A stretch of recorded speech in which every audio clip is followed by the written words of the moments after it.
Bella on my screen. Her smile, it shines so bright. She's a queen with every scene. In the morning or the night, recipes and good vibes flow. Every video a gem. Her confidence, it grows and grows. We're inspired like her friends. Unstoppable Flora, she's got that power, spreading her aura, blossoming like a flower. Through the highs and all the lows, she remains so strong. Her spirit always glows. She's where we all belong. With every like and every share, we feel her energy. No storm too strong, she can't bear. She's setting us all free. Unstoppable Flora, she's got that power, spreading her aura, blossoming like a flower.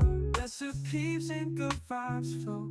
Every video a gem. Her confidence, it grows and grows. We're inspired like her friends. Unstoppable Flora, she's got that power, spreading her aura, blossoming like a flower. Through the highs and all the lows, she remains so strong.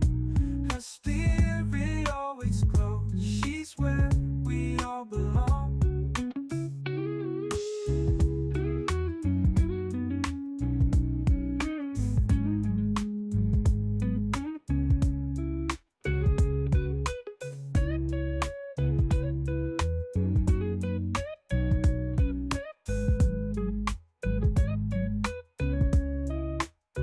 With every like and every share, we feel her energy. No storm too strong, she can't bear. She's setting us all free. Unstoppable Flora, she's got that power, spreading her aura, blossoming like a flower. Through the highs and all the lows, she remains so strong. Her spirit always glows. She's where we all belong. Okay.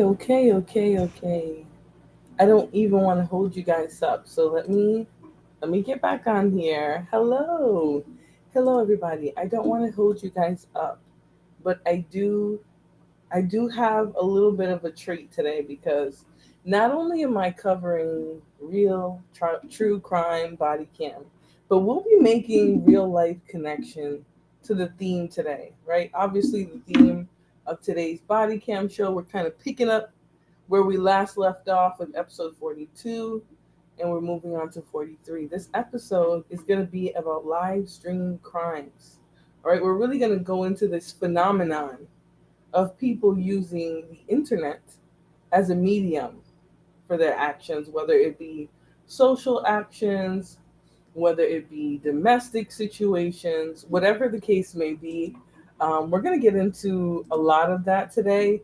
And I'm going to make a real world tie because if those of you who know me, know my channel, right, prior to me getting into body cam, you guys know that I used to do some vlogging, right? And unfortunately, I learned a hard, real life lesson about how the internet really influences people.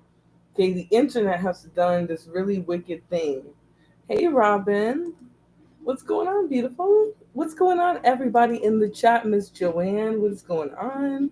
We have Joshua, we have Black Beauty. Happy Monday, everybody. I originally wasn't going to go live because my internet was being very rickety. Like, I mean, very, very rickety. It's supposed to be a heat wave until like tomorrow night. So today it was like 92 throughout the day. Tomorrow it's going to hit 100. So Robin said people need to get a life at this point. Robin, but if there is no life for said person to get, you just have to understand people are going to keep reaching back. And the one thing that I'm not going to do is keep reaching back with people. I'm going to keep moving forward. But I am going to tie the conversation today with the concept of people having an obsession with the internet. Okay, we've seen numerous cases recently. We saw Finn the Legend and Bubbles being snuffed out by a Mexican. Okay, we're gonna get into that. Okay, we seen what was the other one? We seen Duchess Dior and her bandits, right? Going back and forth, going at it. And if you guys know what I've talked about, you guys know that I've gone through that. I've gone through a partner trying to use the relationship as a medium to connect with the internet, to just air out everything. And like that has really been a trend lately. I remember a couple years ago hearing, certain content creators, people who are OGs, who cover crime and specifically crime within the hip hop community. I remember them talking about drills and how these things were happening on the internet, and it was like this whole thing, right? How do we go from young, gang affiliated members using their social media and their internet platforms to commit crimes and to brag, whatever? How do we go from that to the everyday couple bandit using the internet to air each other out, to disrespect each other, essentially, right? It's a whole lot. Robin said bringing stuff up from a year ago is corny as hell. But you have to understand people are corny, right? Like some people have nothing else. Okay, they spend all their time on the internet. They don't have a friend. They don't have a local gym that they attend. They have nothing going on. And so a lot of people now, because in a way to fill their loneliness, what they do is they connect with the internet on this sort of like unhealthy way, right? You're seeing people bringing people into the most intimate moments of their lives. I remember, now it'll probably be 2 years ago. I remember the first content creator taking pictures of them, or not even content creator, it was a celebrity, taking pictures and videos of themselves giving birth. Right? People have this really weird, um, enmeshed relationship with the internet where they feel the need to share personal details, intimate details, their everyday life, their personal life. I mean, people get very, very deep on the internet now. And so the video that I'm going to do today, which is going to be, for the most part, we're going to be covering some body cam, and specifically some real life cases, right? Some shocking cases. But we're going to go into this idea of people, how can I say this? Using the internet as a diary, right? Or as a like, yeah, diary is the best word, right? Like back in the day, people would keep these weird, um, bizarre instances in their lives in a private diary journal, video journal, even. It would be private.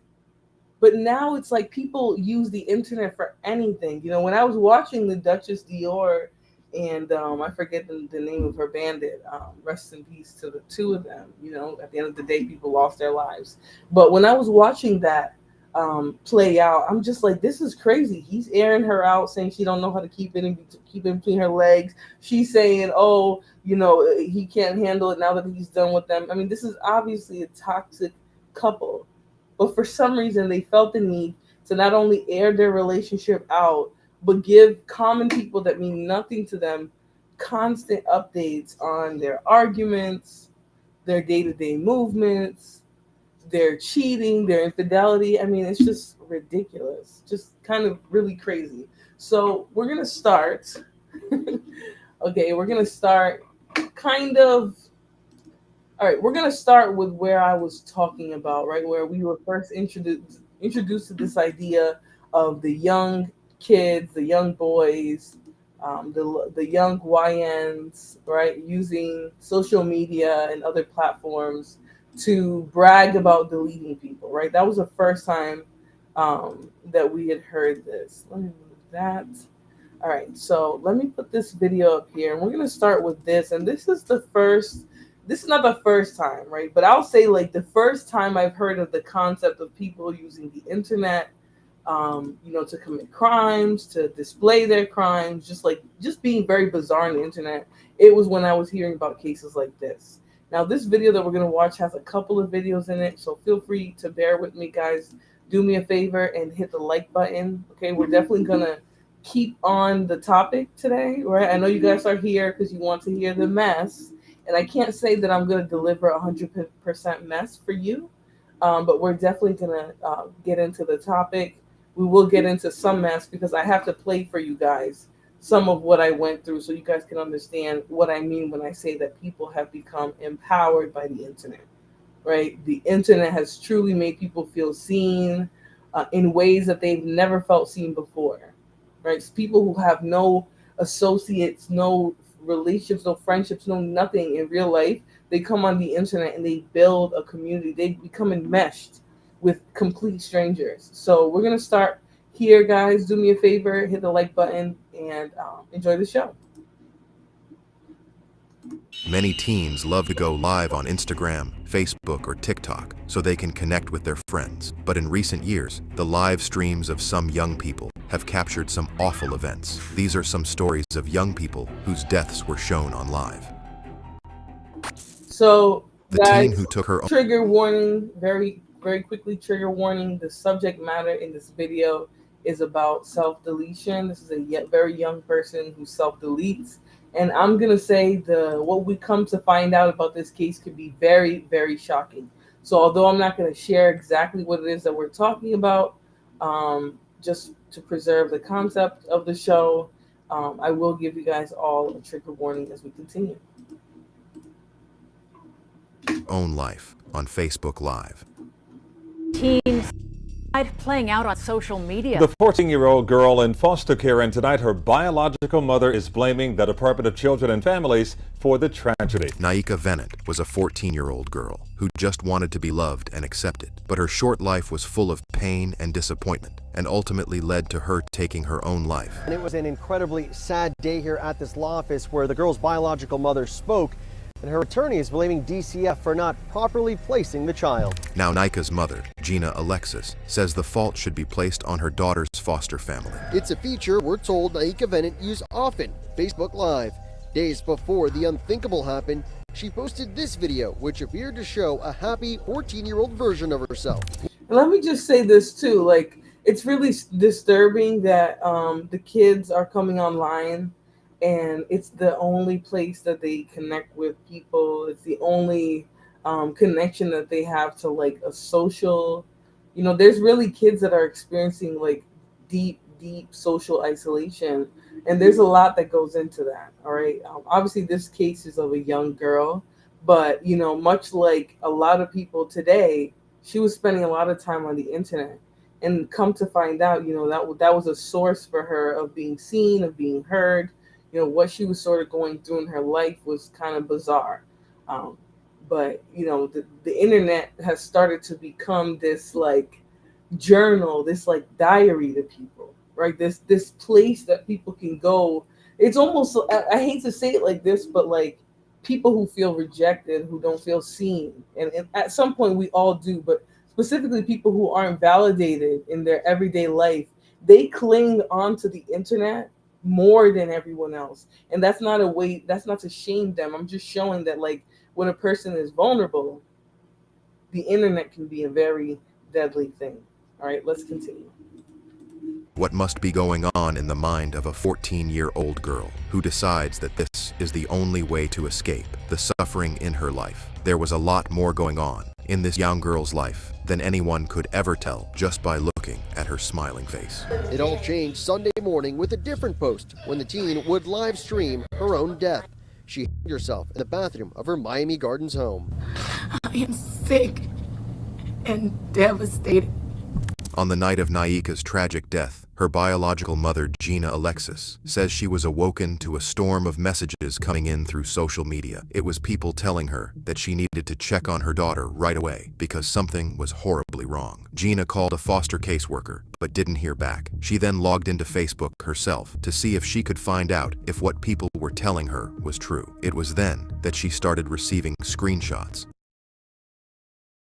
And you know what, Joanne, now that you mention it, Robin, I saw your comment about the Diddy trial, and I'm just going to say this, like, when you have a case that is becoming like OJ level sensational, in the Black community, you don't get the same desire to cover it because there's so many people who are doing it injustice. But I will say this, because it's still all like pending, I feel like I want to see more before I get on here and start like giving my opinion.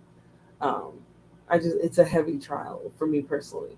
And then to what Joanne was saying, she said, I'm so glad that we didn't have YouTube when I was a teenager. I don't know if you guys remember my generation. There was a girl who actually, she told why she did it. Like, she was recording herself, and all she did was she was showing the cards of like, oh, this is why, like, they called me a whore. Like, they took little clips of what happened online and turned it into something else. You know, they ruined my reputation. They bullied me from school to school. When I tell you, YouTube has been around for a long time, okay, a very, very long time. But there's something really insidious that's happening where people are becoming, look up the word enmeshed. Like, people are literally, if you don't know what it means, you know, not to be condescending, but people are becoming incredibly enmeshed with the internet.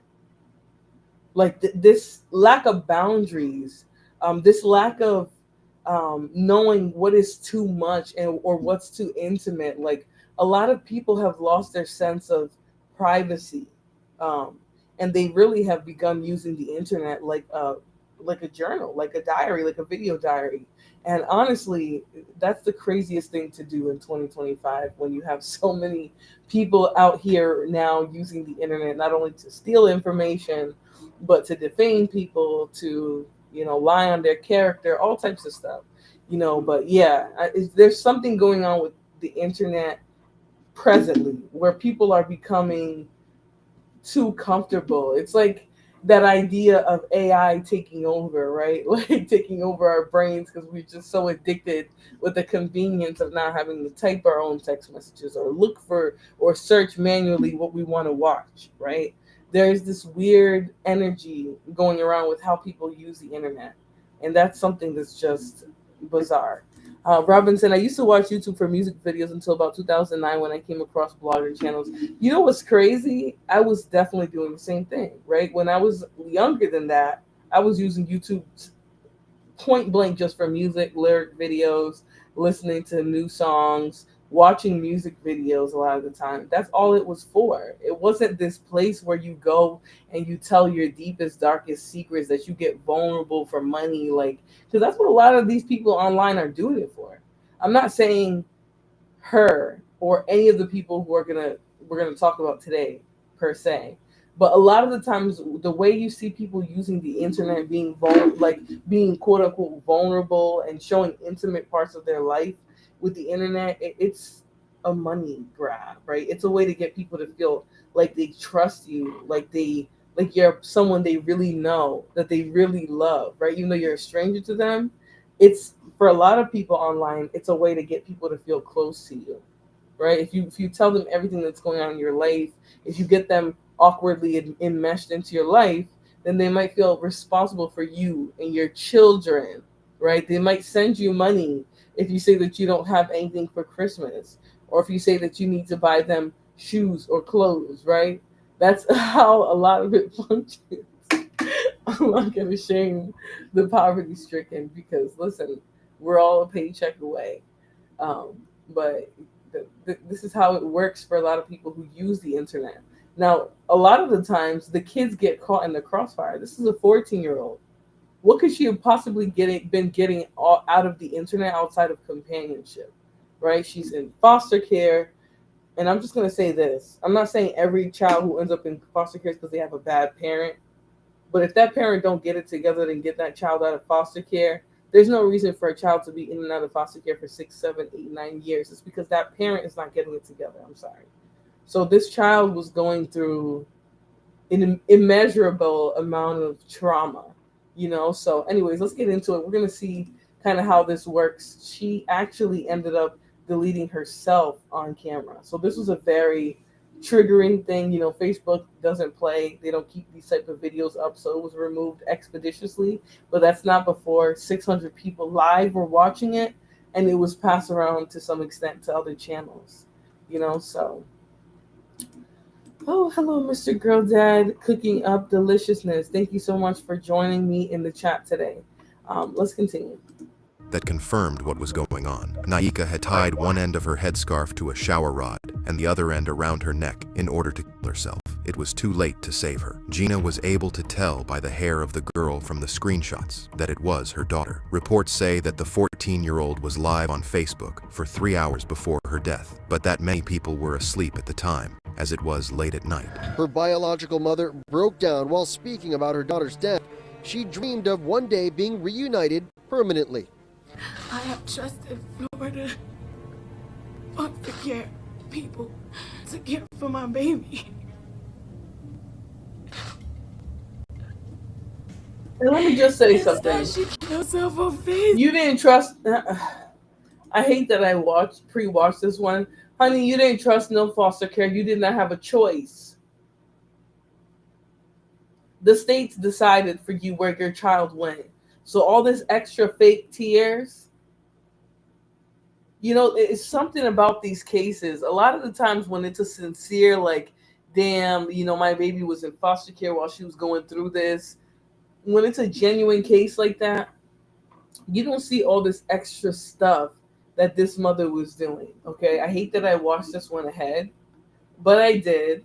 So her little crocodile forehead splitting tears are getting on my nerves. Let's continue. Gina was quick to blame her daughter's death on the foster care system and even hire a lawyer, but there may be more to this story than it seems.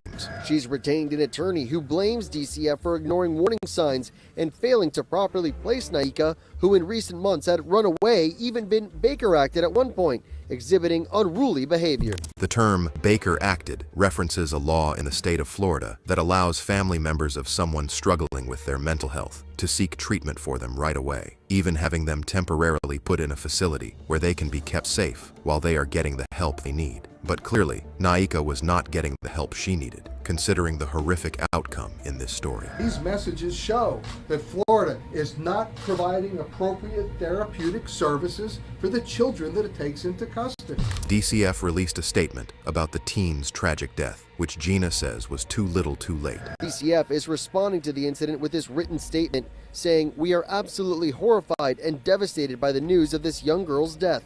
We will do everything we can to support this family and all those who cared for her as they begin to heal from this tragedy." She was also considering a lawsuit against the foster care system. And the family has not ruled out a lawsuit against the state down the line, but for right now they say that they are investigating. We have yet to hear from the girl's foster family. Naika's biological mother truly seems distraught over her daughter's death, which she says could have been prevented if Naika had been given a better placement. But some reports say that this woman might not have been the kind of person who she seemed at all. In fact, she may have had more to do with her daughter's death than she ever wanted to admit. What we do know is that Gina used Naika and then abandoned her to the foster care system. It was through the foster care system that Naika would claim to go through. Okay, so this is what I'm going to say again. A lot of kids are born to parents and people who are not ready to be parents. They're not ready to make the necessary sacrifices. They're not willing to do what they need to do to be a parent. This is why I said her crying and doing all this. Meanwhile, her child was sitting there in foster care, in and out of foster. She's 12 or 14, and she was already in and out of foster care for half of her life. Let's be real. This was not a mother that was working very hard to get her child back. I hate to say that. She was not. And a lot of the times, the kids who go into the system, yes, they love their parents. They want to be back with them. But the reason why they're in the system, which the system is not willing to act unless things get egregious. That's what you guys should realize, right? I have worked with DCF. I have known people who work with DCF.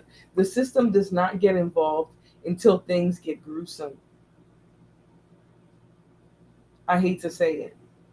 So if this girl has been in and out of the foster care system since she was 6 and she's 14, there isn't a good portion of her life that this girl has had any stability. So to have the parent sitting here, oh, we're going to sue, oh, we need an attorney, oh, but your child was sitting there in foster care with strangers crying to you about being abused. And just wait till you guys see more of this story. A lot of people having kids don't have any business having them. That doesn't mean, that's not me saying nothing about those kids. Once the kids come here, those kids are innocent. But there are some people who have no business having children, and yet here they are having kids. And the public has to pay for what happens to them, the care of those kids, the mental health, the deteriorated mental health. This doesn't mean that DCF has no blame.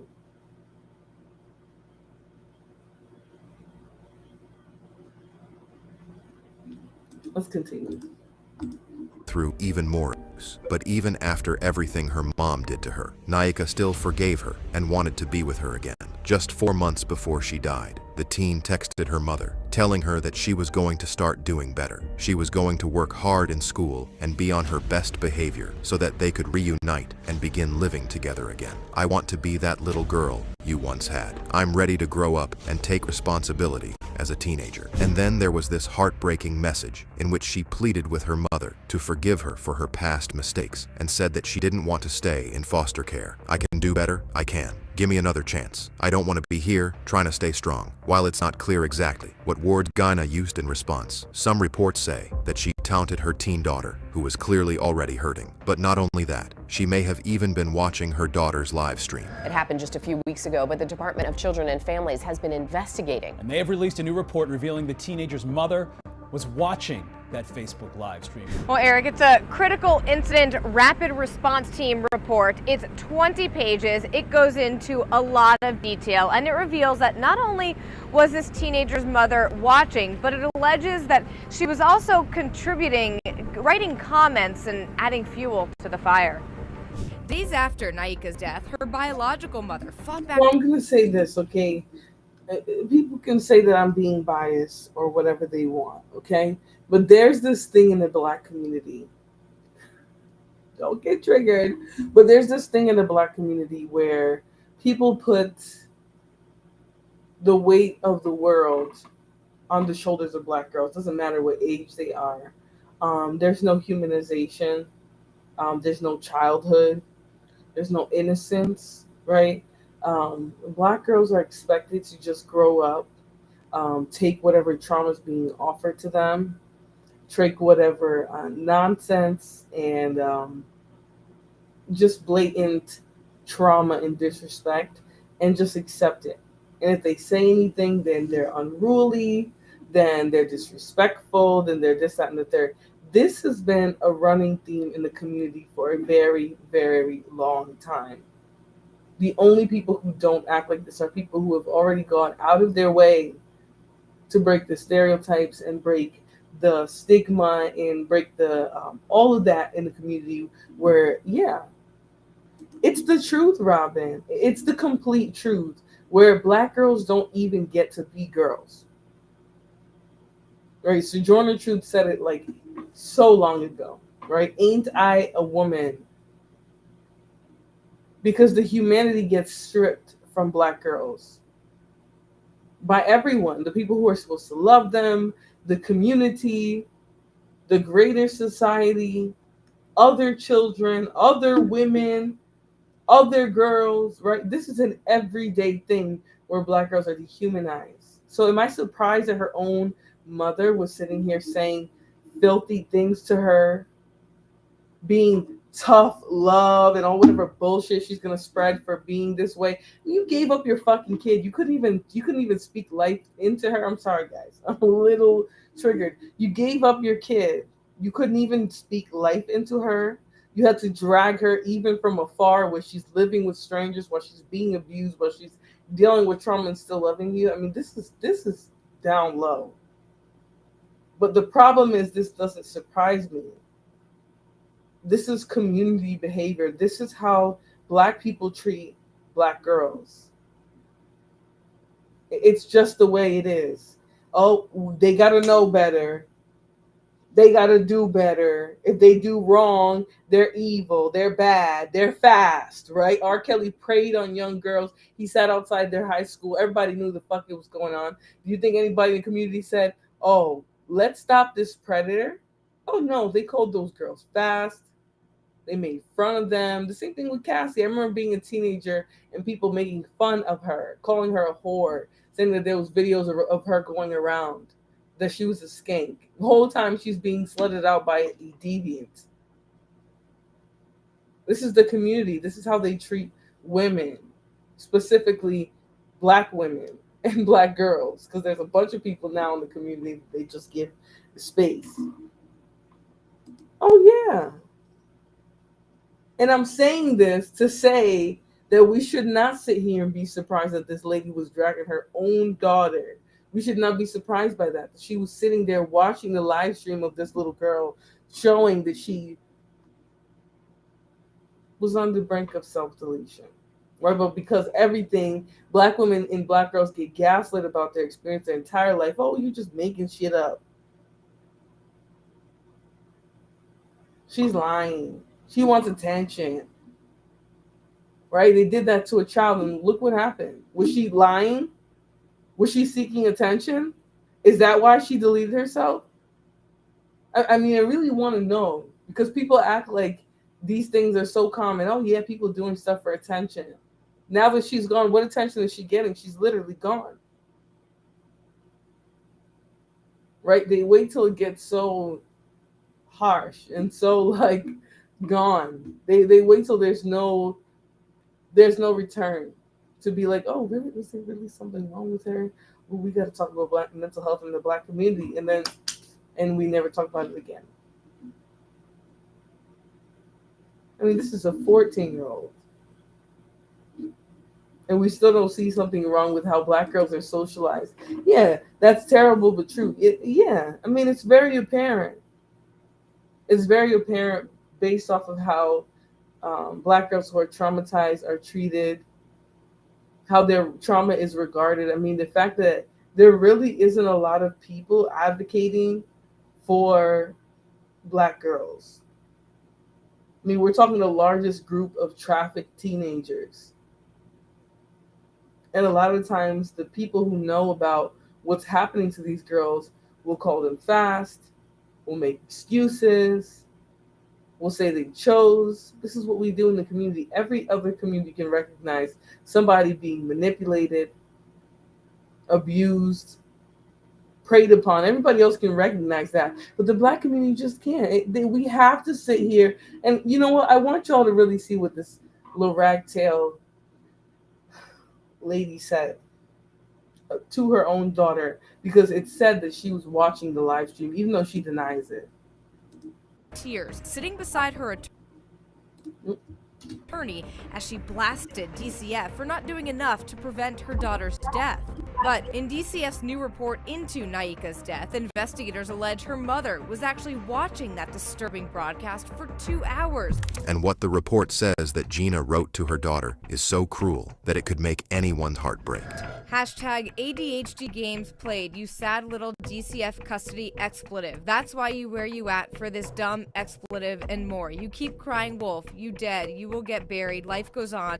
After an expletive that doesn't listen to their parents, trying to be grown, seeking boys and girls' attention instead of her books. It's hard to believe that any mother would speak this way to their 14-year-old daughter, but just wait, because it gets even worse. The report details several years of neglect and...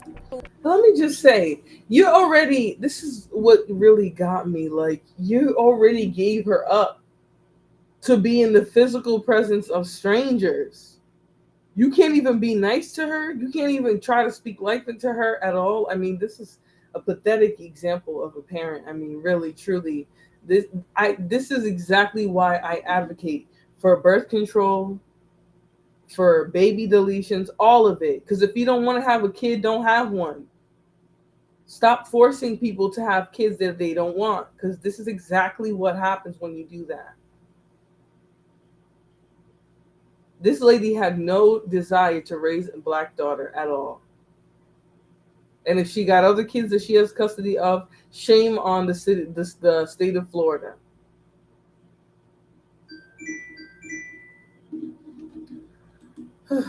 Let's continue. With Naika constantly being moved in and out of foster care. It also says, quote, in the days leading up to Naika's suicide, the teen expressed sadness to both her case manager, blank, over the fact that her mother told her that she didn't want her back and that Naika was going to age out of the foster care system. It was not revealed at the time of that report where Gina was going to be facing any charges for her participation in the bullying of Naika in the final hours of her life, but it doesn't appear that any have been filed. Gina isn't happy that she has been painted a villain in the story about her daughter's death. She sat down for an interview in hopes of clearing her name. The homicide detective came. And then when it just started. And you know what bothers me? Like, these people understand that they have to fake empathy, because I don't believe any bit of this crocodile tears that she's doing here with this bonnet on her. I'm really trying not to get frustrated, because I'm really upset, like, that this person really thinks that we're stupid. She thinks that we're dumb. You sat on there for 2 hours watching the stream and you think nobody was going to tell the truth about what you did? She better not have a GoFundMe. I bet you that this lady is trying to capitalize off of her daughter. That's exactly why she's trying to sue now. Because a mother who ain't been there for her daughter, to have the audacity to try and sue the state of Florida, you gave her up. You didn't want to take care of her. You have no business crying about what they do. There are mothers that I've seen that are barely holding it together, but trust me, they are trying their god dang best, that have zero custody, can't even see their kid more than 2 days a week. And we have people like this lady giving up the kid, talking to the kid like they're ragtag, letting that child be abused or whatever happened to it. I mean, this is ridiculous. This is truly a disheartening case. Like, really rubbed me the whole wrong way. This woman couldn't even love on her daughter properly. This is what causes people to go out and seek other wrong sources of love, right? If this was a different time, this girl would have sought a relationship, an adult, some person out there that she can trust, knowing that that's not possible. But today we have the internet, where you can go and you can share your most intimate details, and strangers will relate to you. They'll feel for your pain. They might even financially support you. Do I think that's what this girl was seeking? No. But I do think that she was seeking companionship. I think she wanted to be seen. I think she spent a lot of her life not being seen by anybody, including this human cum stain of a human being who was her mother. But let's continue this video. There is a few more cases in this one, but this one took up a lot of time in this video because it was just such a bizarre case. Let's continue though. Started rolling like it was real. And my baby was gone. Right now at 6, an interview you'll see on The One and Only with the mother of a troubled teenager who took her own life on social media. Well, this emotional interview comes the same week DCF releases a report detailing the life of a 14-year-old who has been in and out of foster care.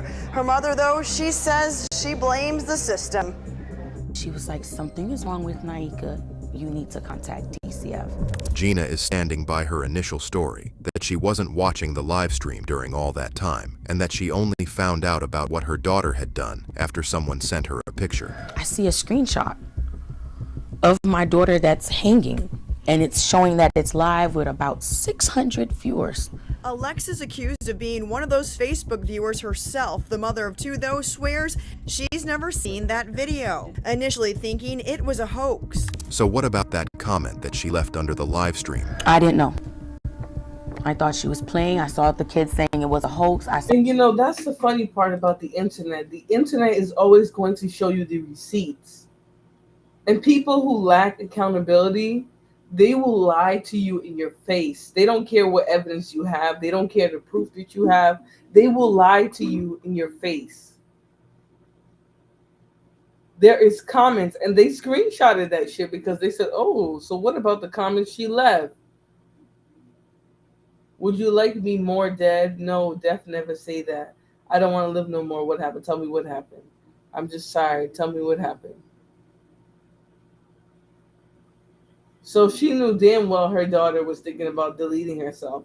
And what did she do? She treated her daughter like she was just seeking attention.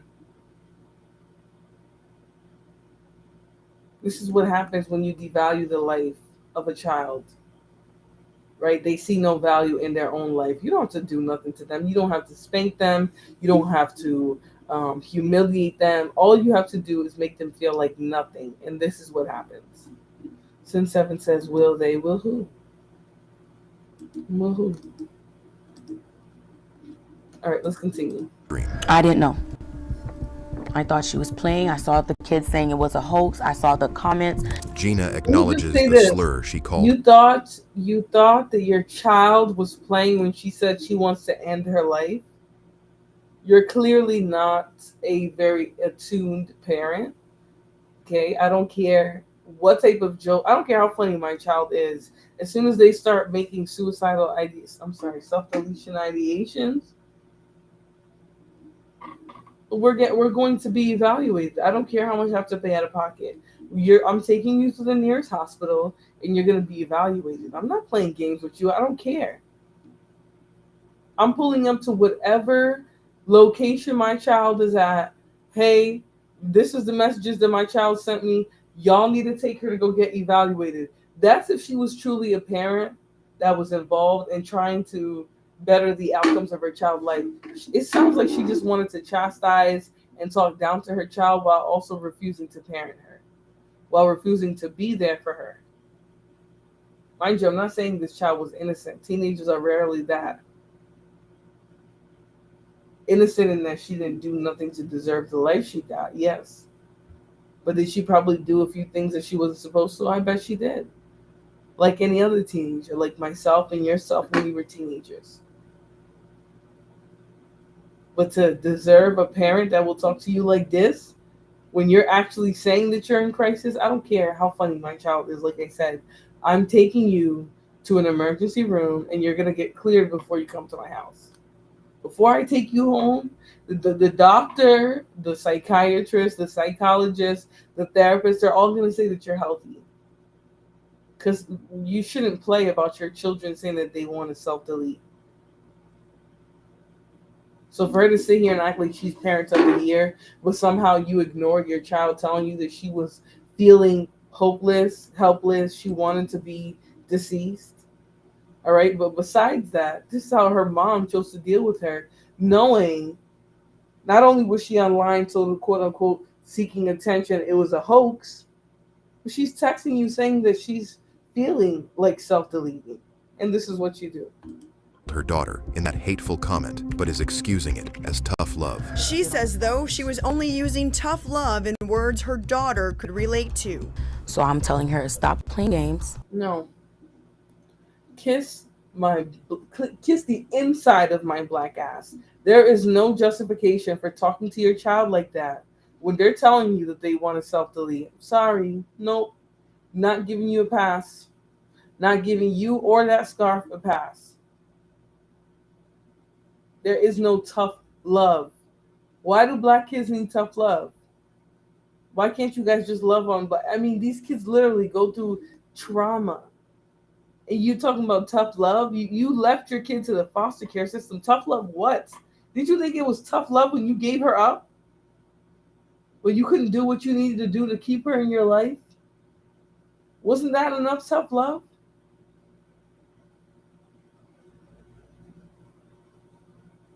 I mean, this is really disturbing.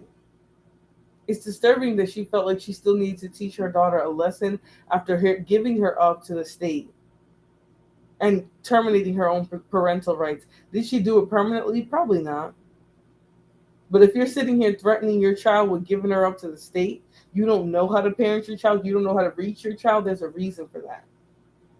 And it's very easy to look at your child and say, look what's wrong with you, look who you are, blah, blah, blah, blah, blah, and ignore what you did or how you raised them. or how you didn't raise them. All right, let's continue. Stop doing what you're doing. But soon realized it was no joke. Even after her comment was called out, Gina is still pointing the finger at DCF. It's time for Department of Children and Families to take up for their responsibilities, not just on my daughter. There's a lot of kids, the ones that are still alive, they're victims as well. Obdulia and Jacqueline Sanchez. So yeah, she had a whole set of audacity. She had a very bold amount of audacity. So we're moving on to the next case. This case for me is more so an example of recklessness. I'm just going to tell you guys, I was raised to be like your sibling's keeper, right? Like, you got a little brother? Oh yeah, he's going wherever you go. You're going to take care of that little brother. You got a little sister? Oh, you taking that little care of that little sister. You're going to take her wherever you're going to go. She has to do what you do. You're your sibling's keeper. That's how I was raised. But these siblings today, man, boy, do I tell you, they are no example to anybody, much less their younger siblings. All right, let's look into this case. This case actually started trending again recently because this girl got in trouble again after what all this that happened in this case. So let's get into it. In July of 2015, 18-year-old Obdulia Sanchez of California was driving drunk with her sister, 14-year-old Jacqueline Sanchez, and another friend in the car. Obdulia was listening to music and live streaming while barely looking at the road. Her reckless driving ended up causing her to crash. Obdulia was streaming live video on Instagram when cops say she lost control of the car. This is what their destroyed vehicle looked like. So I'm just going to say this, guys. Why is this young Bakisha looked like after it why is she putting up gang signs in a Instagram video? Okay, besides the gang signs, can anybody tell me why her hat? Okay, because hold on, guys, hold on. I'm gonna show y'all how she pulled that hat down. Because I'm not even trying to be funny. I'm just trying to understand why you would get behind the wheel of a car driving like this. But let me just show y'all real quick how this girl is sitting here on this Instagram live, okay? Because how are you sitting here recording yourself streaming on Instagram like this? This is just what I want to know. Like, hold on, y'all. Oh, y'all can't even see me. Hold on. Wait, let me see. If I do this. No, wrong one. All right, let's try. This is, look at her. Tell me and her don't look the same. How the hell are you operating a motor vehicle if you're sitting here doing, bird gang, I'm not trying to be funny here. I'm just trying to understand why the hell people think this shit is cute. And then from a Bakisha at that. Hold on. Looking at the road. Her reckless driving ended up causing her to crash. Obdulia was streaming live video on Instagram when cops say she lost control of the car. This is what their destroyed vehicle looked like after it swerved and Obdulia jerked the wheel. Do you guys know how quickly I would beat? I don't even have said child yet, but I would beat the brakes off of my older daughter if she came home, or if she even called me, or the police even called me and said, oh, your older daughter was drunk driving, she deleted her sister.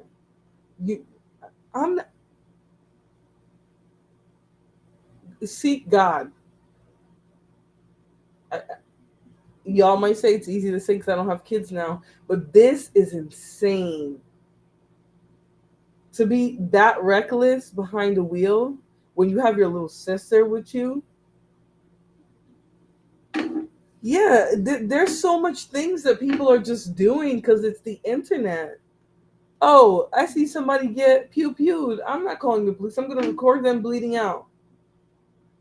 I mean, this is what people are doing. Like, the internet has made people so weird and dumb, especially. But did you guys see that? I mean, she literally, the hat was covered to here, and she got gang signs all up in the video. I'm sorry, what? What's going on, Stephen King? Is she your girlfriend? is what was her name? Oduela. She's a menace. Let's continue. Causing it to go flying out into an empty field. Tragically, 14-year-old Jacqueline was killed during the crash, just days before she was set to celebrate her quinceañera with her friends and family. The other Part of me be like, do these girls be being jealous of their sisters? Because to really be that reckless a couple of days before your sister turns 15 years old, that's crazy to me. And it was nothing to do with the substance. This girl was literally just recklessly recording herself. And y'all gonna see this case gets worse. Elsa says complacency is a silent deleter. It sure is.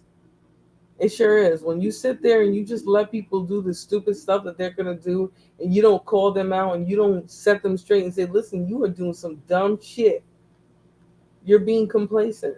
Because that person's gonna keep doing and keep doing and keep doing until they crash out. You don't know how many people they're gonna leave in their wake. So let's see a little bit more. This case definitely evolves, right? Because not only does she do this recklessness where she crashes her vehicle, but she does some more. Survived. After the crash, Obdulia continued to live stream while standing next to her little sister's body. While the video is far too graphic to show, the audio is available, and it is pretty hard to believe. She recorded herself saying this on Instagram after the crash. I love my sister to death. I don't give a. This is the last thing I wanted to happen to us, but it just did. Jacqueline, please wake up. I killed my sister, okay? I know I'm going to jail for life, all right? I understand that. See, this is why I'd be wondering, like, because if she wasn't high and she wasn't drunk, which actually I believe she was drunk, nah, because even if you're drunk, why are you talking about, oh, my sister, wake up, wake up? Yo, if I was her parents, I would be like, yo, let me visit my daughter and smack fire out of her and then leave. And be like, ask Jesus to represent you. Because the recklessness and the sheer disregard for her own sister's life, like, just reckless. Like, you don't sit there and record yourself next to your sister's lifeless body. You don't do that. Last thing I wanted to happen, okay? I love you. Rest in peace, sweetie. Obdulia realizes that her little sister is gone and that it is all her fault. She also knows that this is going to likely mean a life behind bars. Now, most people's first reaction when they see their sister possibly taking her last breaths on the side of the road isn't to start recording them on Instagram Live. Instead, their reaction would probably be to call 911, try to administer CPR, or do something to help them. But Obdulia decided to put her sister's last moments on camera. Law enforcement arrived and Obdulia was taken into custody. The other girl who had been in the back of the vehicle sustained a leg injury, but was... And this is what I'm saying. When people get up there talking about, oh, I'm so sorry, rest in peace, I'm gonna miss you. Nah. I'm sorry, you didn't care nothing about the life of this young girl, because why would you be recording you next to her lifeless body? Like, that's not something normal. They say everybody processes trauma differently, but no, that's not something that I would see and be like, oh yeah, that's a well-adjusted person. No. I would definitely see an issue with that. I would definitely want more testing done on that person as well. Like, hey, can we do some psychosis or some bipolar, some schizophrenia testing on this girl? Because otherwise there's no reason for this. This is a very bizarre reaction. So let's continue. Was quickly taken to go get treated. Obdulia was arrested and charged with vehicular manslaughter and driving under the influence. People who had been following Obdulia on Instagram all witnessed the deadly crash in real time, and one person even recorded it and put it on Facebook for others to watch. Thankfully, it has since been taken down, After seeing the video of the crash, a lot of people questioned whether Obdulia was actually sorry that she killed her sister, or if she only expressed remorse because she knew how much trouble she was about to be in. She ended up being found guilty of vehicular manslaughter, endangering the health or welfare of a child, and causing bodily harm or death. She was sentenced to 6 years and 4 months behind bars. Her first day of prison was February 14th of 2018, but she got more than a year of jail credit from the time she spent in custody. So remember, I told you guys that this case actually became trending recently, right? Because recently, like I told y'all, I'm gonna let you guys hear from them, most of it. Like I told you guys, she got in trouble again, right? In this case, like they just told you guys, she got 6 years. She had a year served, and let's see what else she got in this moment. While waiting for her sentencing. Shockingly, she ended up spending even less time in prison than anyone could have expected and was released after 19 months for good behavior. But it was only a matter of time until she was in trouble again. She's the woman convicted of live streaming the death of her sister in a DUI accident in 2017 is back in court. According to Obdulia's father, it looked like she was ready to turn her life around after getting out of prison, but her poor choices led her back to jail in record time. She came out of prison okay. She got a job, but this happened all of a sudden. She was with me that day. That day was October 17th. Police tried to stop her for an expired registration, but instead of stopping, police say Sanchez took off. Apparently, Obdulia still hasn't learned her lesson. Even after everything that has happened, she turned what could have been a simple ticket for a traffic violation into potentially even more. And I mean, the cocked eye should tell you everything you need to know, right? She obviously was inebriated again. But this is the issue when you give people who don't deserve it light sentences. There are people who have served their time and some, and they're not being let out of prison. This woman got 6 years. She served 18 months, which is a year and a half. A year served after the trial. So that means 6 months after her trial, she served with good time.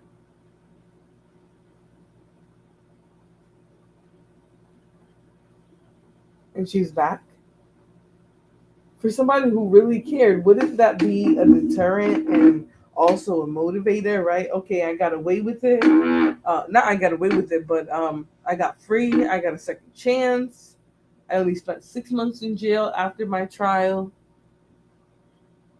I mean, this is just a bizarre case. But as you can see, the way her eyes are cocked and loaded, because them eyes look like they're, you know, very, you know. This is just crazy. Just insane, really. And the fact that this is her second rodeo after such a bizarre case, it shows she has no empathy. That should be clear. I mean, look at this. Look at her face in this picture. She looks cocked. Let's continue. Prison time. While running from the cops, she went through 2 different stop signs, plus a red light, before eventually swerving off the road yet again. She could have easily killed anyone who had been on the road that day. Even after everything, Obdulia's father is still standing by her. During every court appearance, he's consistently there, the lonely-looking man in the back of the room, watching and waiting. After all, as he pointed out, she is the only father he has left. I know that I have a daughter in the cemetery, and the other one is facing justice.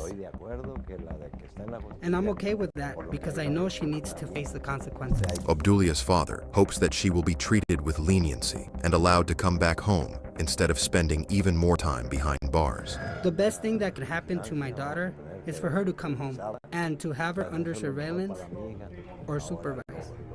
But I also respect the judge's decision. But Obdulia's charges are serious enough that it seemed unlikely that she would get away without spending more time locked up. This is because not only did she try to escape law enforcement, but she also had a firearm in her car at the time. Because she is a felon, this is not allowed and a very serious offense. As Obdulia Sanchez faced new charges. Wearing an orange. I'm just going to say this case, she is trifling as hell. All right, I'm going to move on to the next one. Just because we're only one video and we we're already an hour in. So I want to make sure that I get to the cases that I specifically wanted to cover. So we're going to get into this daughter, oh, I'm sorry, not daughter, this young sibling who was deleted by essentially her little siblings due to a ongoing family feud. I am going to say this family is from Milwaukee. So if you guys are aware, Joanne said those eyes are crazy.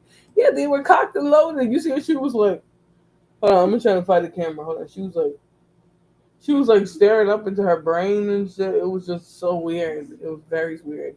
How much time she get? So right now she's currently in court for her new charges, but she got 6 years, 18 months served. And she only really served 6 months after her trial because while she was waiting trial, she was in there for a year. So she got credit for time served. And then because of good time, she was able to bring down the 6-year sentence to 18 months with the good time. So now, because of what she did, trying to escape and elude the police, taking them on a wild goose chase, now they're evaluating whether or not she's going to get off in general. Like, is she going to go home? Or is she going to get more time? Is she going to get on probation? Is she going to be supervised? I mean, the fact that this girl got off out of jail and there was no probation in the first place is crazy. I mean, I would have thought there was, but that might be why she was running from the police. But she had a fire on her arm with her. I mean, she obviously learned nothing. She learned absolutely nothing. So we'll see how the sentencing is going to be this time around. Like I did mention, this case has come up again because she recently had that DUI where she was running from the police. So, and if you're fluent in body cam, if you watch a lot of body cam, you'll know that a lot of these people, sorry to say, are repeat offenders. Hey, Empress, what's going on, boo? What is going on? All right, so I'm going to pivot from the teens, right? We know the teens are reckless. We know the teens don't take good care of themselves. They just kind of do whatever. But we're going to look at this case of a woman who essentially was betrayed by her entire family. Okay, I'm just going to say that she was from the city of Milwaukee. That is in Wisconsin. Although people speak very highly of certain parts of Milwaukee, I'm going to say that there's a lot of trauma, crime, essay. It's just full of degeneracy and debauchery. I hate to say it like that, but it just is what it is. It's a very crime-riddled city. But this woman ended up being taken out by her own family. She had a regular family dispute that ended in deletion. All right, and the way that this connects to the other stories that we've seen is somebody caught this online, right? This person probably wasn't intentionally trying to, but they somehow caught this all on live. So let's watch this story. Again, I'm going to give you guys a trigger warning because I do think this material and the concepts herein are very, very triggering, right? This is a very wild, they call this a very bizarre case of abuse, domestic abuse, right? Because this is familial, but it just happened to be her siblings who were deleting her. All right, so let's get into it. Do me a favor, hit the like button. I'll appreciate it.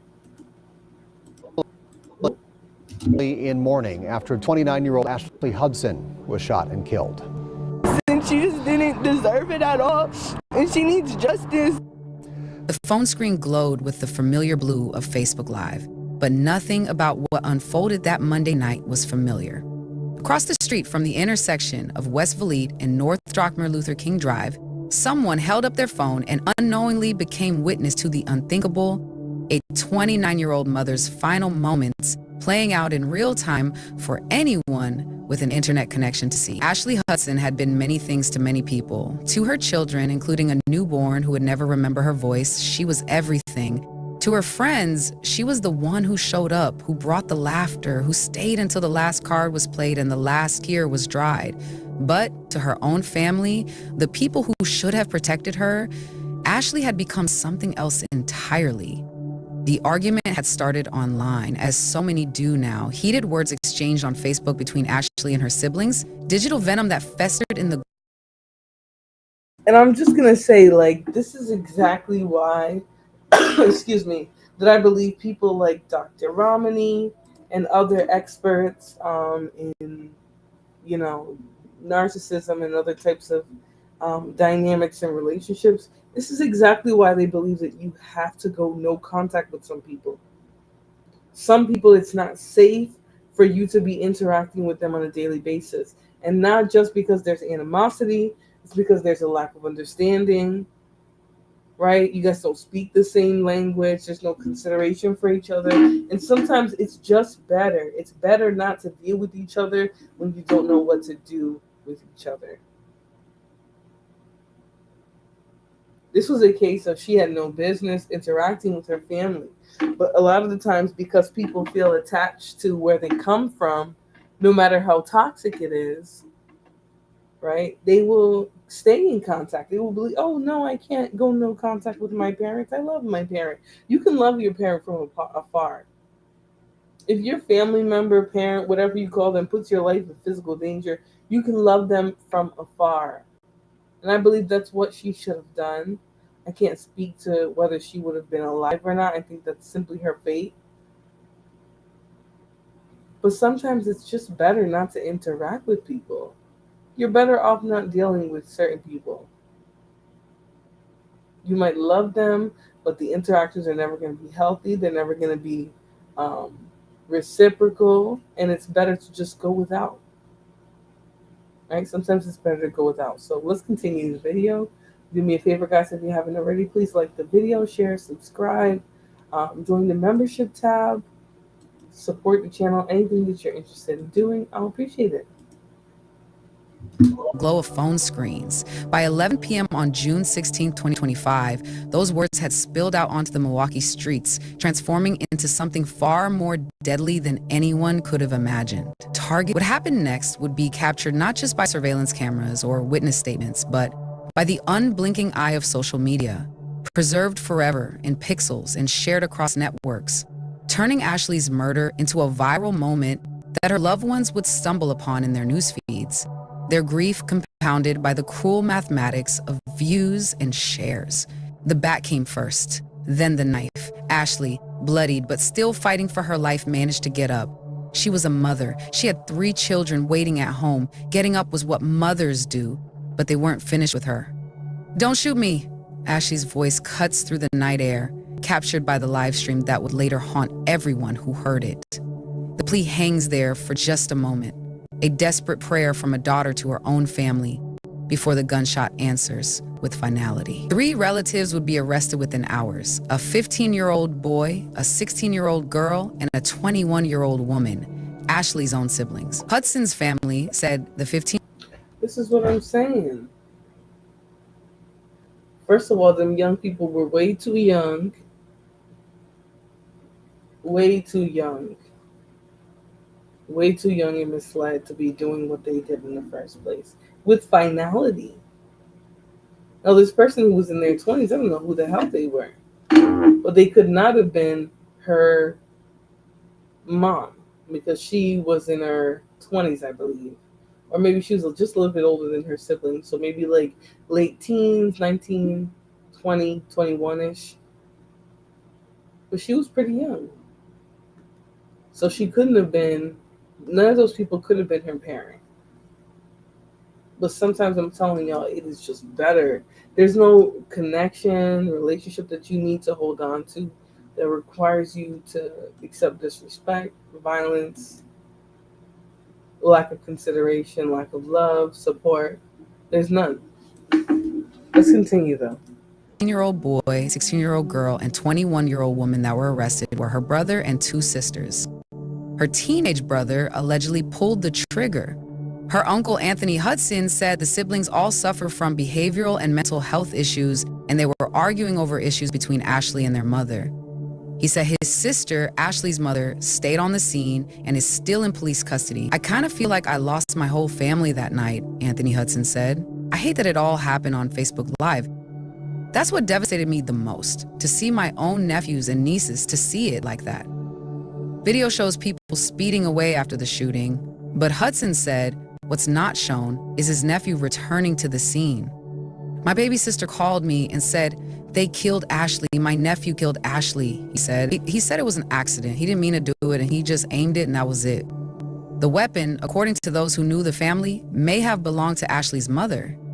Even in death, the betrayal ran deeper than anyone outside could fathom. This is not a story about social media gone wrong or urban violence statistics. This is a story about Ashley Hudson, a woman who deserved to wake up on June 17th and make breakfast for her children, who deserved to grow old and see them graduate and have children of their own. Instead, she became another name, another hashtag, another reason for people to shake their heads and wonder how we got here.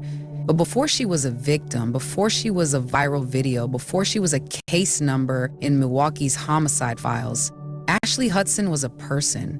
She was someone's daughter, someone's mother, someone's friend. She was real, and she mattered. You know, the sad part is that to the people that she was meant to be somebody's sister, family, daughter,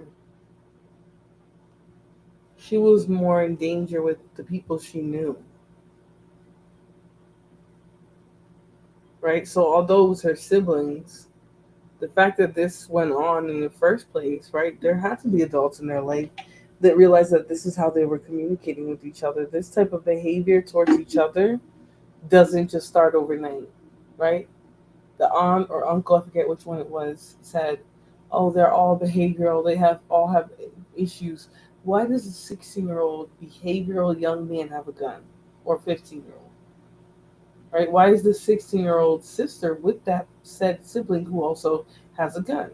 And why is the oldest sibling, who's 22 or 21, why is she present while all of this shenanigans are going on?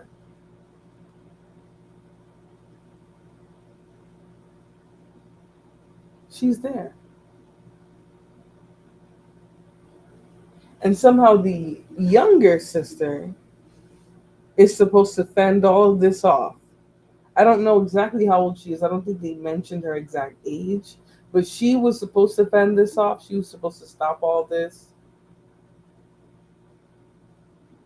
It's ridiculous, but let's continue. And on a Monday night that started like any other, her family took all of that away from her. And from the children who will spend the rest of their lives trying to understand why. Welcome to the True Crime Vault. Make sure to like, comment, and subscribe for more true crime stories. Ashley Hudson was a 29-year-old woman living in Milwaukee, Wisconsin, known for being a loving and dedicated mother, as well as a supportive friend to those in her circle. She resided in an apartment complex near the intersection of West Vliet Street and North Dr. Martin Luther King Drive in downtown Milwaukee, a detail that situates her within the heart of the city. While specific details about her employment or career are not documented in the available sources, descriptions from friends and family consistently emphasize her role as an active caregiver and a vibrant part of her community. Her family life was notably complicated, marked by persistent and destructive conflicts, especially with her mother and several siblings. She had strained and at times hostile interactions with family members, leading to frequent disputes and physical altercations. A family in mourning after 29-year-old Ashley Hudson. This is what I'm saying. The family doesn't just come upon this information, right? This isn't just something that happens overnight. They're well aware of these issues. Obviously, to some degree, the mom is antagonizing all of this. They said that she was getting into heated arguments with the daughter. Parents really, you have to parent your children individually. You don't have to bring the other children in on parenting and humiliating any sibling. I mean, that is ridiculous. It is a parent and a parent alone's responsibility to come up with a punishment, and it has to match whatever the infraction, crime, whatever it is.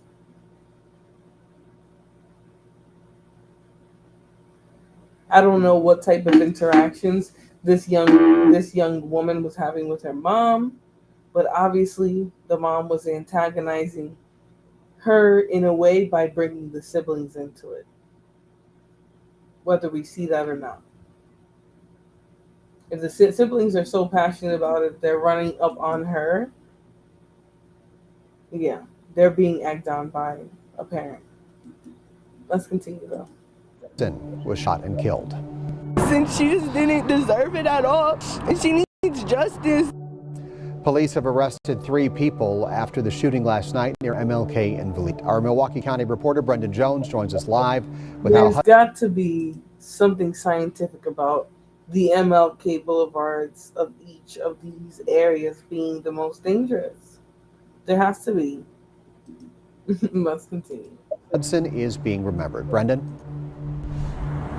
Yeah, good evening, Steve. Friends tell me that it was 29-year-old Ashley Hudson who was shot here near King and Vliet in that shooting last night. She did pass away. They say Ashley was standing in the middle of the street when she got into an argument. The gunman shot her and then drove off.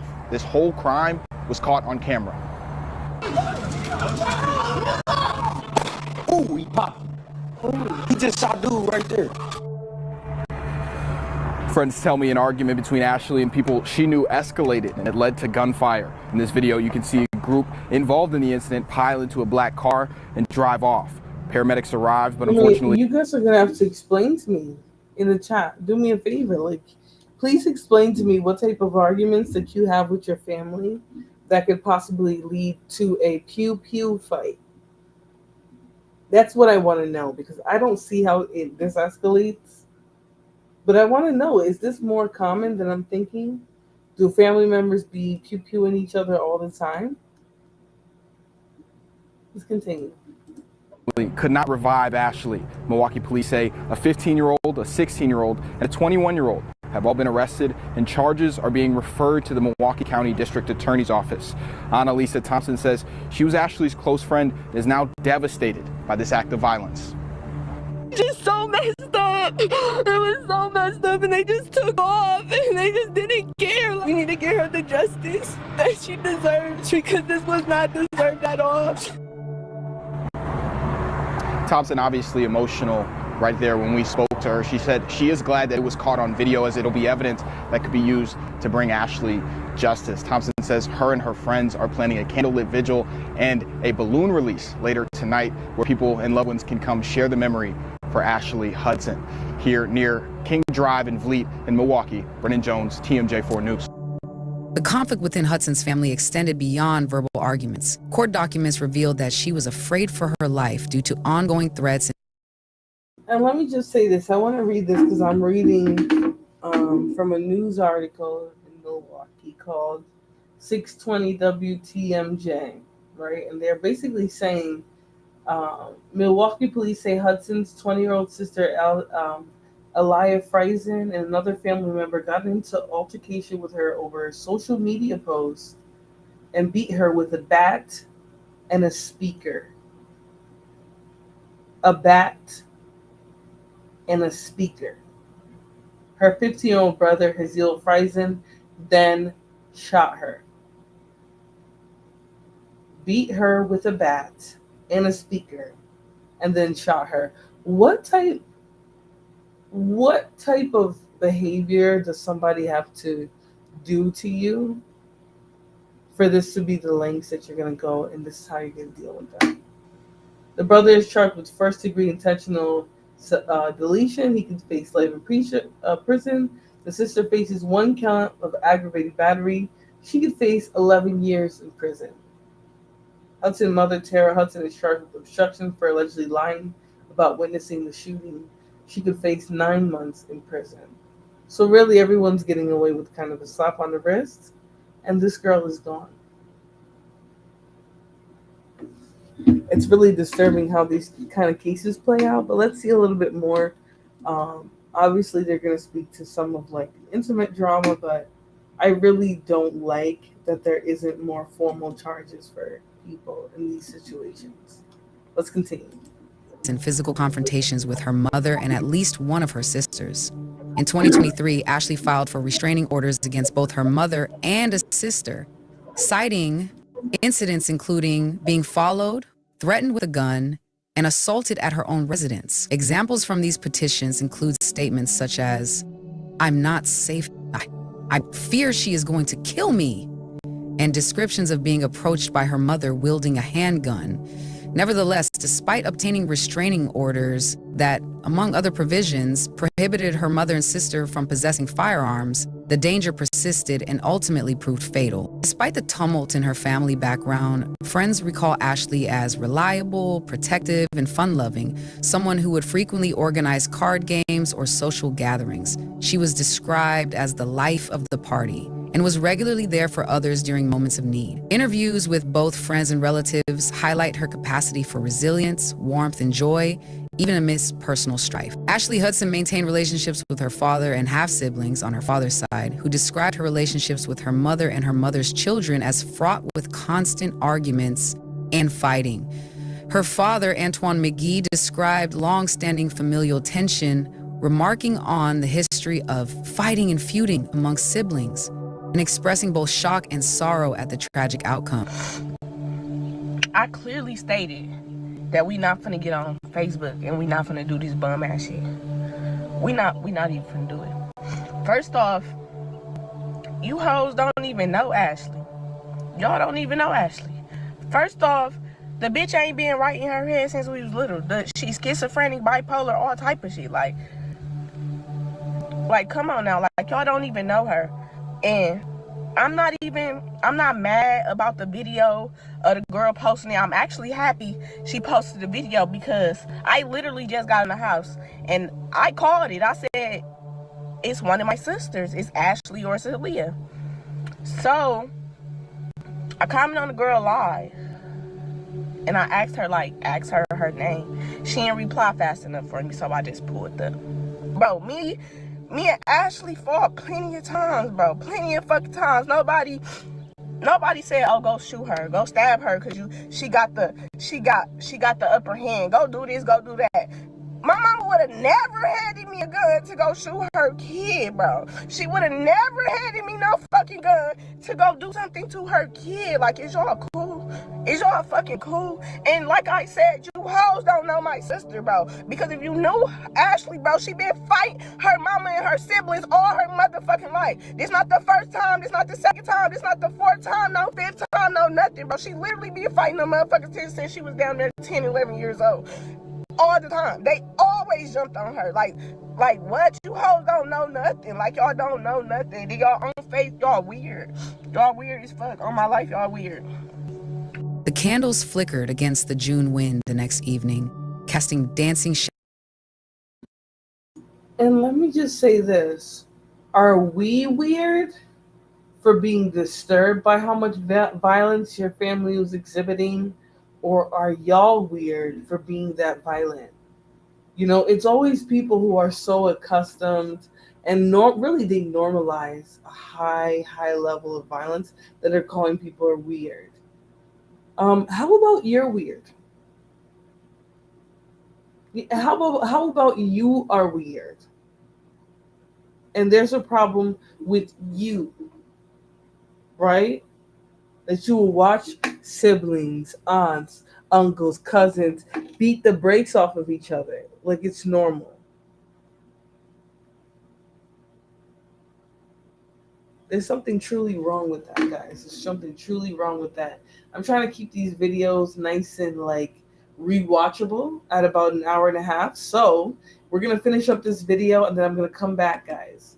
I'm going to keep covering these live stream cases. We've only got through 3 because they're so elaborate, but I want to make sure that I'm bringing back a little series and I have some content for Wednesday and Friday because tomorrow I think I'm going to go to the gym, and Thursday and Saturday. So I'll be back Wednesday. We're going to cover the second part of my stream because I really want to slow roll this to you guys. We're going to talk about Duchess Dior. We're going to talk about the Las Vegas couple. And then guys, I'm going to show you what it's like to be married to somebody who's addicted to the internet. So make sure that you guys stay tuned for that. Obviously, that is not an experience that I'm proud of, but it's something that I truly learned from. Truly. And it expresses the dangers of dealing with people who are obsessed with the internet, people who take the internet very serious, right? The Las Vegas couple, they didn't know what they were in for with that bandit, with that Latin bandit, right? And that's the cause of the outcome that they have. So anyways, let me finish up this video of the family of this young woman deleting her, and then a lot of them making excuses for what happened. Shadows on the sidewalk where Ashley's blood had been washed away, but her memory remained. Her father stood among the mourners, a man carrying the weight of a family torn apart by its own hands. "I'm shocked, but not too shocked," he said. Words that carried the exhaustion of someone who had watched this dysfunction build for years, knowing it would eventually explode, but powerless to stop it. Social media moved on to other stories, other tragedies. The Facebook Live video disappeared behind privacy settings. But Ashley's children remained, growing up in a world where their mother's murder was once trending content, where family meant both victim and perpetrator. The street corner became just another intersection again. Cars passed through, life moved forward, but somewhere, 3 children were learning to live without their mother, trying to understand how the people who shared their blood could spill her so carelessly. She was 29 years old. She had her whole life ahead of her. Instead, she became a hashtag, a cautionary tale, a reminder that sometimes the most dangerous place you can be is within your own family. Ashley Hudson deserves better. Her children deserve better. Because 3 children are watching, waiting, wondering if the world will remember their mother as more than just another tragic video that went viral on a Monday night in Milwaukee. We send our condolences to the family and friends of Ashley. Thank you all for watching. Until next time, stay safe and take care of one another. Pop. He just shot dude right there. He just shot him. Who's that? Dude right there that just fell. He got popped. Dog just pressed.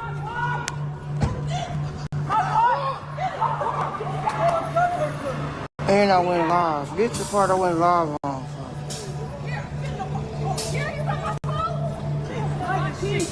And he's not letting me join. So like, it's really disturbing. This is the thing that bothers me. Like, people be literally filming. They could have called the police and said, "Hey, stop it. I'm going to call the police." They could have said, "Hey, I got you on video. Get out of there." They could have did anything. They're live. It would be evidence forever. But people just sit there and record like they're the paparazzi. You're not the paparazzi. You see someone in danger, you try to help them.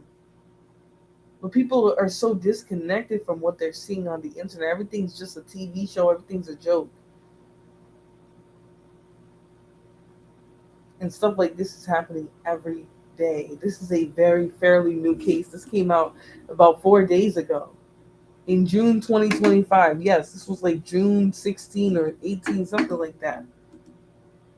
This is live. This is stuff that's happening today. And we're not talking about it. We're talking about mainstream cases that millions of people are covering. Excuse me. This is why it's difficult for me sometimes, right? I don't want to cover stupid cases. I don't want to cover drama. I don't want to put, like, the fact that people would be more interested in me sitting on here airing out my personal business, right? That has nothing to do with true crime in the real world, has nothing to do with people are really going through in the daily world. That people would love to come and watch that, right? But if I talk about a young woman who was gunned down, beat with a bat, beat with a speaker by her own family to deletion, nobody wants to talk about that. Nobody even cares about it. It should just tell you how things kind of go. I'm not saying I'm like some popular person who's supposed to have millions of views. You know, I'm not gonna say nothing. I have had videos that have thousands of views. But it's like people would rather hear me air out some nonsense, respond to degeneracy, respond to a degenerate, versus share some real true crime stories, follow live, serious, true updates that are going on, things like that. But we're building over here. I'm going to get back to it.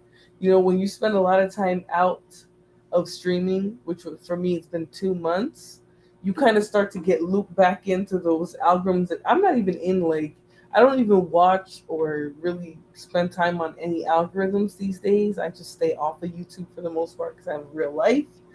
Despite bandits lying and saying I can't work in my field, I work in corrections. It's tiring. You know, I spend a lot of time doing that. And the internet really is just not the place I've wanted to be. But, you know, we're going to keep building back over here because I do think there is people out there from this side of the YouTubes. And we know because this channel was popping with a lot of y'all. There's a lot of people from this side of the YouTubes that want to see true crime. They want to see body cam. They want to see all of that. And I'm going to bring it back to you guys. It's been like 2.5 months. I went and looked at my algorithm in my channel. It's been 2.5 months since I streamed. So I definitely have to get back to it, bring you guys content and things that you guys want to see. But, you know, the end of this video is incredibly graphic. I hate hearing people pass, like same with like Trayvon Martin when they were playing the 911 call over and over again. That type of stuff just kind of really hurt me. Same with this, like hearing her scream and just seeing the people instead of saying, hey, I'm going to call the police, I'm recording you, da da da, getting them to stop. People just record them like they're the paparazzi. I'm not going to play the rest of this video. So, to keep this video nice and short and rewatchable, I'm going to end the stream, guys. Make sure you catch me for part 2. Part 2, I'm actually going to get into some more of the cases. I've been trying to get into streaming a little bit more now that I'm free more after work, like and not exhausted. But let me know if this is a good time to stream. If you guys enjoyed the stream, do me a favor, hit the like button on your way out. And yeah, I'll see you guys on the next one.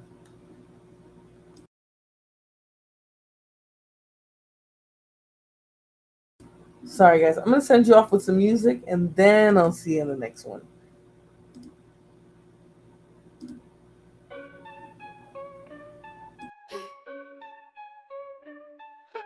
Battles got power, Florabella stands tall. Every drip, every drop, watch the haters fall.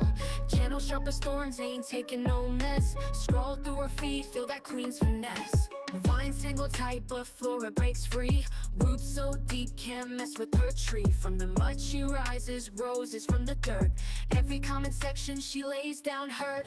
Flora's anthem, blooming under pressure. Resilient, resolving, no lesser. Florabella's reign strong and relentless. Beauty in battle, queen sure defenseless. From the garden green to the concrete wall, Florabella, unstoppable nature's child. Leaves whisper secrets, she's the loudest shout. From the channel buzzing, she never backs out. Seed of strength, through seasons she grows. In the face of doubt, her spirit glows. Cameras ain't a limit, she branches out. Thorns in her crown, she wears it no doubt. Flora's anthem, blooming under pressure. Resilient, resolving, no lesser. Florabella's reign strong and relentless. Beauty in battle, queen sure defenseless.